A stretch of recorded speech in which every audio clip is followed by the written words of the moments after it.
ആണവായുധവീര്യവും സമാനതകളില്ലാത്ത സാംസ്കാരിക പൈതൃകവുമുള്ള Iran middle ഈസ്റ്റിലെ വെറുമൊരു രാജ്യമല്ല, മറിച്ച് സാമ്രാജ്യത്വ ശക്തികളുടെ കണ്ണിലെ കരടും അടിച്ചമർത്തപ്പെട്ടവരുടെ പ്രതീക്ഷയുമാണ്. ഉപരോധങ്ങൾ കൊണ്ടോ ഭീഷണികൾ കൊണ്ടോ തളർത്താനാകാത്ത ഈ മണ്ണ് ഏതു കൊമ്പൻ സ്രാവുകളെയും നേരിടാൻ തക്ക കരുത്തുള്ള ഒരു ഉരുക്കുകോട്ടയായി മാറിയിരിക്കുന്നു. വിദേശ ശക്തികളുടെ അനാവശ്യമായ കൈകടത്തലുകൾക്ക് മുമ്പിൽ മുട്ടുമടക്കാത്ത ഇറാന്റെ ആത്മവീര്യം വിളിച്ചോതുകയാണ് ഇപ്പോൾ ഇറാനിൽ നിന്ന് മുഴങ്ങിക്കേൾക്കുന്ന ആ താക്കീത്. ഈ ഉരുക്കുകോട്ടയുടെ ആഭ്യന്തര വിഷയങ്ങളിൽ ജനാധിപത്യമെന്നോ മനുഷ്യാവകാശമെന്നോ പേരിട്ട് കൈവെക്കാൻ ശ്രമിക്കുന്നവർ ഒരു സത്യം മനസ്സിലാക്കണം. പുറം ശക്തികളുടെ ഓരോ ഇടപെടലും ഒടുവിൽ വിതയ്ക്കുന്നത് അസ്ഥിരതയും അവസാനമില്ലാത്ത സംഘർഷങ്ങളുമാണ്. അമേരിക്കയുടെ ഭാഗത്തു നിന്ന് ഉയരുന്ന പുതിയ ഭീഷണികൾ വെറും വാക്കുകളുടെ യുദ്ധമല്ല, മറിച്ച് പതിറ്റാണ്ടുകളായി പശ്ചിമേഷ്യയെ തകർത്തുകൊണ്ടിരിക്കുന്ന സാമ്രാജ്യത്വ അധിനിവേശ രാഷ്ട്രീയത്തിന്റെ മറ്റൊരു മുഖമാണ് അത് എന്ന സത്യം ഇറാൻ ലോക സമൂഹത്തിന് മുമ്പിൽ വ്യക്തമായി തുറന്നുകാട്ടുന്നു. ഈ സാഹചര്യത്തിലാണ് ഇറാനിൽ നിലനിൽക്കുന്ന ആഭ്യന്തര പ്രതിഷേധങ്ങളെ ഒരു മറയാക്കി അമേരിക്ക സൈനികമായോ രാഷ്ട്രീയമായോ ഇടപെടാൻ ശ്രമിച്ചാൽ മിഡിൽ ഈസ്റ്റിൽ ഉടനീളമുള്ള അമേരിക്കൻ താവളങ്ങളെയും സേനയെയും തങ്ങളുടെ നിയമാനുസൃത ലക്ഷ്യങ്ങളാക്കി പരിഗണിക്കുമെന്ന് ഇറാൻ പാർലമെന്റ് സ്പീക്കർ മുഹമ്മദ് ഗാലിബഫ് കർശന മുന്നറിയിപ്പ് നൽകിയത്. ഇത് വെറുമൊരു സന്ദേശമല്ല, മറിച്ച് വിദേശ ശക്തികളുടെ കടന്നുകയറ്റത്തിന് മുമ്പിൽ കീഴടങ്ങില്ലെന്ന ഇറാൻ ജനതയുടെ ദൃഢനിശ്ചയവും ആത്മരക്ഷയ്ക്കായുള്ള വ്യക്തമായ സന്ദേശവുമാണ്. അമേരിക്കയുടെ പക്കൽ ആയുധങ്ങൾ ഉണ്ടെങ്കിൽ അത് പ്രയോഗിക്കാൻ മടിക്കാത്ത പ്രതിരോധ സംവിധാനം തങ്ങൾക്കുണ്ടെന്ന് ഇറാൻ ഈ വാക്കുകളിലൂടെ ലോകത്തെ ഓർമ്മിപ്പിക്കുകയാണ്. ഡിസംബർ അവസാനം ദേശീയ കറൻസിയായ റിയാലിന്റെ മൂല്യം റെക്കോർഡ് താഴ്ന്ന നിലയിലെത്തിയതോടെ ഇറാനിലെ വ്യാപാരികൾ പണിമുടക്കിലേക്ക് നീങ്ങിയതോടെയാണ് രാജ്യത്ത് വലിയ തോതിലുള്ള പ്രതിഷേധങ്ങൾ ആരംഭിച്ചത്. തുടക്കത്തിൽ സാമ്പത്തിക കാര്യങ്ങൾ മുഖ്യ കാരണമാക്കിയ ഈ പ്രക്ഷോഭങ്ങൾ പെട്ടെന്ന് തന്നെ മറ്റ് നഗരങ്ങളിലേക്കും വ്യാപിച്ചു.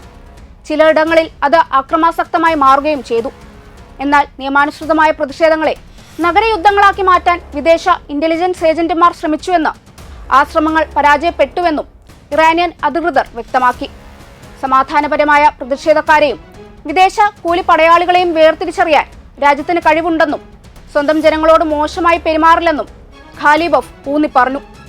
ഇതിനിടെ പ്രസിഡന്റ് ഡൊണാൾഡ് ട്രംപ് നടത്തിയ ഇടപെടൽ സൂചനകളാണ് സംഘർഷത്തെ കൂടുതൽ രൂക്ഷമാക്കിയത്. ഇറാൻ സമാധാനപരമായ പ്രതിഷേധക്കാരെ വെടിവെച്ചു കൊന്നാൽ അമേരിക്ക ഇടപെടുമെന്ന അവകാശവാദം അന്താരാഷ്ട്ര നിയമങ്ങളെ അവഗണിക്കുന്ന തുറന്ന ഭീഷണിയായി ഇറാൻ വിലയിരുത്തുന്നു. ഇതിന് മറുപടിയായി അമേരിക്ക എന്തെങ്കിലും സാഹസത്തിന് ശ്രമിച്ചാൽ മേഖലയിലുടനീളമുള്ള അമേരിക്കൻ കേന്ദ്രങ്ങളും സേനകളും നിയമാനുസൃത ലക്ഷ്യങ്ങളാക്കുമെന്ന ഗാലിബഫിന്റെ പ്രസ്താവന സ്വയം രക്ഷയുടെ അവകാശത്തെ ഓർമ്മിപ്പിക്കുന്നതാണ്. അമേരിക്കയുടെ വർദ്ധിച്ചുവരുന്ന യുദ്ധപ്രകോപനപരമായ പ്രസ്താവനകൾക്ക് പിന്നാലെ ഇറാൻ ഐക്യരാഷ്ട്രസഭയെ ഔദ്യോഗികമായി സമീപിച്ചു.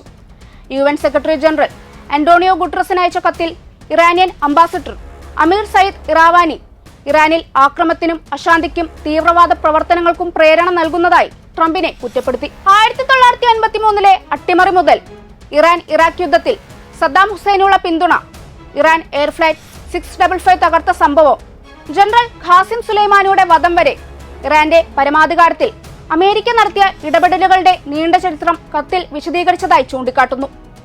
ആവർത്തിച്ചും മനഃപൂർവ്വമായ ഇത്തരം പ്രസ്താവനകൾ അമേരിക്കയുടെ നിയമവിരുദ്ധമായ പെരുമാറ്റത്തിന്റെ സ്ഥിരമായ മാതൃകയാണ് എന്നും കത്തിൽ പറയുന്നു. ഇറാന്റെ സുരക്ഷാ നിലപാട് വ്യക്തമാക്കുന്നതായി ഇസ്ലാമിക് റവല്യൂഷണറി ഗാർഡ് കോർപ്സ് ഉൾപ്പെടെയുള്ള സായുധ സേനകൾ രാജ്യത്തിന്റെ പരമാധികാരവും അഖണ്ഡതയും സംരക്ഷിക്കാൻ സജ്ജരാണെന്ന് ഇറാൻ ആവർത്തിച്ചു വ്യക്തമാക്കുന്നു. അതേസമയം ഇറാനിയൻ വിദേശകാര്യമന്ത്രി അബ്ബാസ് അരാഖ്ചി സമാധാനപരമായ പ്രകടനങ്ങൾ നടത്താനുള്ള പൗരന്മാരുടെ അവകാശം അംഗീകരിച്ചുകൊണ്ട് ആക്രമണവും വിദേശ ഇടപെടലും അനുവദിക്കില്ലെന്ന് ഊന്നിപ്പറഞ്ഞു. ഇറാനിലെ മഹത്തായ ജനത അവരുടെ ആഭ്യന്തര കാര്യങ്ങളിൽ ഇടപെടൽ ശക്തമായി നിരസിക്കും. പരമാധികാരത്തിൽ കൈവച്ചാൽ എവിടെ ലക്ഷ്യമിടണമെന്ന് നമ്മുടെ സായുധ സേനകൾക്ക് വ്യക്തമായി അറിയാം എന്ന അദ്ദേഹത്തിന്റെ വാക്കുകൾ രാജ്യത്തിന്റെ ഔദ്യോഗിക നിലപാടിന്റെ സാരാംശമാണ്. ഇറാനിലെ പ്രതിഷേധങ്ങൾ ഇറാന്റെ ആഭ്യന്തര യാഥാർത്ഥ്യങ്ങളുമായി ബന്ധപ്പെട്ടവയാണ്. അവയെ മനുഷ്യാവകാശത്തിന്റെ പേരിൽ സൈനിക ഇടപെടലിന് ന്യായീകരണമാക്കാനുള്ള ശ്രമങ്ങൾ മിഡിൽ ഈസ്റ്റിനെ വീണ്ടും അസ്വസ്ഥമാക്കാനുള്ള അപകടകരമായ വഴിയാണ്. ഇറാന്റെ സന്ദേശം വ്യക്തമാണ്: പരമാധികാരം ചർച്ചയിലില്ല. ഇടപെടൽ ഒഴിവാക്കാനുള്ള ശക്തമായ മുന്നറിയിപ്പാണ് ഇത്. അതേസമയം ലോകത്തിലെ ഏറ്റവും വലിയ സൈനിക ശക്തികളെ പോലും വെല്ലുവിളിക്കത്തക്ക രീതിയിലുള്ള മിസൈൽ ശേഖരവും പ്രതിരോധ സംവിധാനവുമാണ് ഇറാൻ ദശകങ്ങൾ കൊണ്ട് കെട്ടിപ്പടുത്തിരിക്കുന്നത്. വിദേശ രാജ്യങ്ങൾ ആധുനിക ആയുധങ്ങൾ നൽകാൻ വിസമ്മതിച്ച ഘട്ടത്തിൽ തദ്ദേശീയമായ സാങ്കേതിക വിദ്യ ഉപയോഗിച്ചാണ് ഇറാൻ തങ്ങളുടെ ആയുധപ്പുര വികസിപ്പിച്ചത്. ഇതിൽ ഏറ്റവും പ്രധാനപ്പെട്ടത് റഷ്യയുടെ വിഖ്യാതമായ S-400 മിസൈൽ പ്രതിരോധ സംവിധാനത്തോട് കിടപിടിക്കുന്ന ബാവർ 373 ആണ്.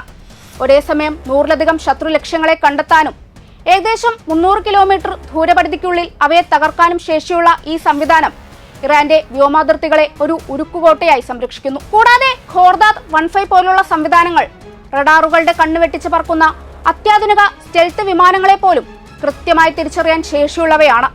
സ്വന്തം പരമാധികാരത്തിന് നേരെ നീളുന്ന ഏത് കറുത്ത കരങ്ങളെയും പ്രതിരോധിക്കാൻ തക്ക കരുത്തുള്ള ഒരു ഉരുക്കുകോട്ടയാണ് ഇന്നത്തെ ഇറാൻ എന്ന് അവർ ലോകത്തെ ഓരോ നിമിഷവും ഓർമ്മിപ്പിക്കുന്നു. ഇത് കേവലം ഒരു അവകാശവാദമല്ല, മറിച്ച് ദശകങ്ങളായി തുടരുന്ന സാമ്പത്തിക ഉപരോധങ്ങളുടെയും രാഷ്ട്രീയ സമ്മർദ്ദങ്ങളെയും അതിജീവിച്ച ഇറാൻ കെട്ടിപ്പടുത്ത സൈനികവും തന്ത്രപരവുമായ കരുത്തിന്റെ പ്രതിഫലനം കൂടിയാണ്.